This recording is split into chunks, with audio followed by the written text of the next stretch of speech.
Salah satu kegiatan Komite 1 DPD RI, pada masa sidang 5 tahun sidang tahun 2023 sampai tahun 2024, adalah menggelar rapat kerja dengan Menteri Agraria dan Tata Ruang Kepala BPN. Rapat kerja yang dipimpin langsung oleh Senator Fahrul Razi selaku Ketua Komite 1 dan juga diikuti oleh anggota Komite 1 DPD RI tersebut, dilaksanakan di Ruang Sriwijaya Gedung B Kompleks DPD RI Senayan, pada hari Selasa, tanggal 2 Juli tahun 2024.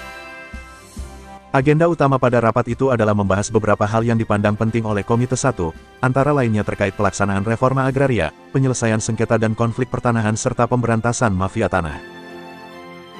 Pada sambutan pengantar, Ketua Komite 1 mengatakan bahwa reforma agraria telah dilaksanakan selama lebih dari 1 dasawarsa. Dalam kurun waktu tersebut, ditegaskan oleh Senator asal Aceh itu, telah banyak sistem dan regulasi yang mengatur dan mendukung pelaksanaan reforma agraria. Kendatipun demikian, Fahrul Razi menilai bahwa hingga sampai saat ini sebagian masyarakat masih tetap merasakan adanya ketimpangan struktural kepemilikan, penguasaan, pemanfaatan, dan juga penggunaan tanah. Menurut Ketua Komite 1 DPD RI itu, jika reforma agraria tersebut dilaksanakan secara baik maka diasumsikan konflik pertanahan pun tidak akan terjadi. Di kesempatan itu, Ketua Komite 1 mengapresiasi kinerja Menteri AHY yang begitu cepat dan responsif. Salah satu yang mendapat perhatian Senator adalah optimalisasi reforma agraria, peningkatan kualitas dan keamanan data pertanahan serta ruang berbasis digital dalam rangka meningkatkan pelayanan publik serta memitigasi dan mencegah terjadinya sengketa atau konflik pertanahan. Berdasarkan apresiasi tersebut, Komite 1 DPD mendukung jika anggaran Kementerian Agraria dan Tata Ruang perlu ditambah. Sementara itu pada paparannya, Menteri AHY menyampaikan beberapa hal, diantaranya terkait program reforma agraria dibagi menjadi 2 kegiatan utama, yaitu penataan aset dan penataan akses.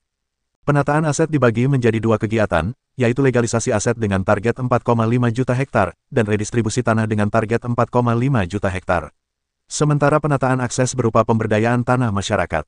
Penataan akses dilaksanakan melalui pemberian akses terhadap modal bagi pengembangan ekonomi masyarakat, yang nilainya mencapai Rp6.295 triliun. Pemerintah juga telah melaksanakan penyuluhan dan pendampingan kepada 380.304 kepala keluarga, sesuai dengan potensi tiap-tiap kelompok masyarakat. Dari proses kegiatan ini, telah terjadi peningkatan pendapatan masyarakat sebesar 41%. Pencapaian ini telah berhasil melebihi target 20%, atau 2 kali lipat dari target yang ditetapkan, dalam rencana strategis Kementerian ATR BPN. Terkait legalisasi aset, telah terjadi akselerasi pendaftaran tanah secara nasional, hingga Juni tahun 2024, telah terdaftar 114,5 juta bidang tanah dan 92,1 juta bidang diantaranya telah bersertifikat.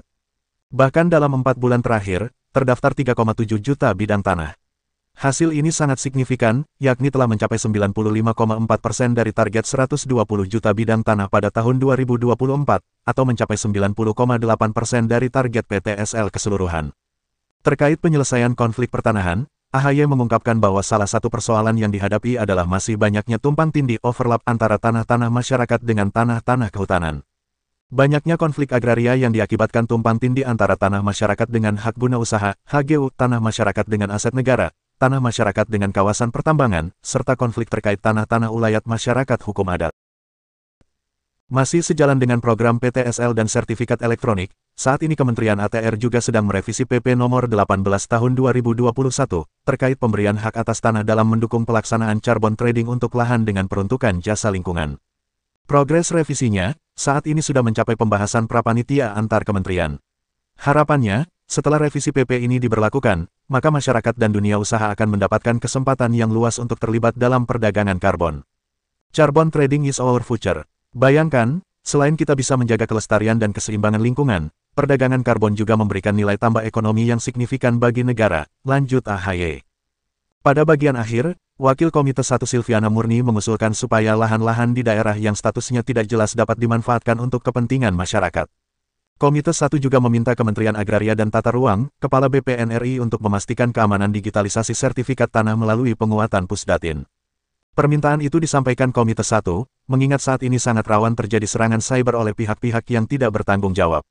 Komite 1 juga mendorong Kementerian Agraria dan Tata Ruang, Kepala BPN RI untuk terus berkolaborasi dengan aparat penegak hukum dan pemerintah daerah dalam penyelesaian sengketa dan konflik pertanahan, serta pemberantasan mafia tanah beserta jaringannya di daerah. Dari Ruang Sriwijaya Gedung B Kompleks DPD RI Senayan, Jakarta, Ahdiyat, reporter HiTV Berita.com, melaporkan.